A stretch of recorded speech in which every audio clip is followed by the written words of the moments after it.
Qu'est-ce que vous répondez à ceux qui pensent que, donc, au constat de ce que vous venez de dire, moi, je vais vous dire une chose. qu'est-ce que vous pensez, qu'est-ce que vous répondez à ceux qui pensent que vous pourriez être le candidat du CNRD? Je vais me faire élire. Je serai candidat, si Dieu le veut, je serai candidat à l'élection présidentielle. Je suis un démocrate convaincu, un homme de grande conviction. Je ne veux pas être mal élu. Je veux être élu par le peuple de Guinée. Parce que je veux me mettre au service du peuple de Guinée. Ma crédibilité en dépend. Je me présenterai, c'est pour ça que j'ai créé un parti politique. Et l'ampleur que je vais donner à ce parti politique va me permettre de toucher toute la Guinée. Je veux avoir la tête haute quand je serai ici, je suis élu, que je puisse regarder tous les Guinéens dans les yeux. Et l'histoire de ce parti politique, même certains estiment que pendant que beaucoup de leaders, en tout cas de Guinéens, peinent à avoir un agrément pour un parti politique, vous l'avez fait rapidement. Qu'est-ce qui s'est passé? Quelle est l'histoire de l'UNPG? Non, écoutez, quelle est la petite histoire de l'UNPG? La loi. Oui. Avant que je ne crée mon parti, peut-être plusieurs leaders politiques m'écoutent aujourd'hui, je ne citerai pas de nom. Beaucoup de leaders ont voulu que je vienne avec eux, que je rentre dans leur parti. Beaucoup. Certains même m'en veulent aujourd'hui parce que je ne les ai pas rejoints.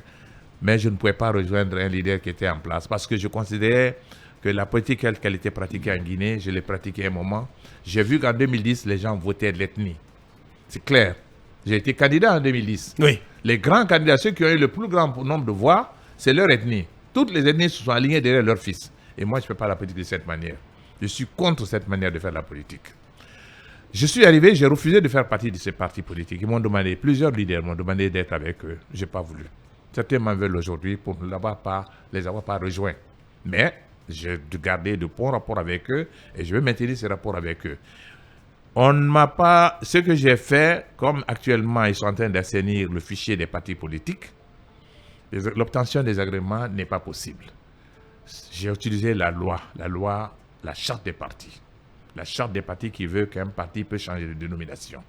Un parti m'a fait appel, j'ai adhéré à ce parti, on m'a élu président de ce parti, légalement. Le ministère de l'administration des territoires a été représenté, je ne suis pas le premier, d'autres leaders politiques l'ont fait avant moi, vous les connaissez. Et on a changé la dénomination de ce parti pour devenir l'UNPG. Et c'était quoi ce parti? Il n'y a pas... Il s'appelait comment auparavant? Le parti de l'Union et de la Solidarité. Et ce n'était pas un parti... Je n'ai pas payé de l'argent, j'ai refusé d'acheter un parti. Je n'avais même pas d'argent pour payer un parti. Parce que quand vous achetez un parti, vous devenez l'otage de ce parti. Le parti qui m'a fait appel me faisait confiance. Et le leader de ce parti, le représentant de ce parti-là, était très heureux que je sois avec lui. Il m'a dit, je crois en vous. Je vous ai suivi tout le temps. Et c'est qui ce représentant ou le fondateur du parti? Non, le responsable, vous savez, moi je vais être très clair avec vous. Oui, il s'appelle Salou Diallo, vous pouvez le contacter. L'UDS, vous pouvez le contacter.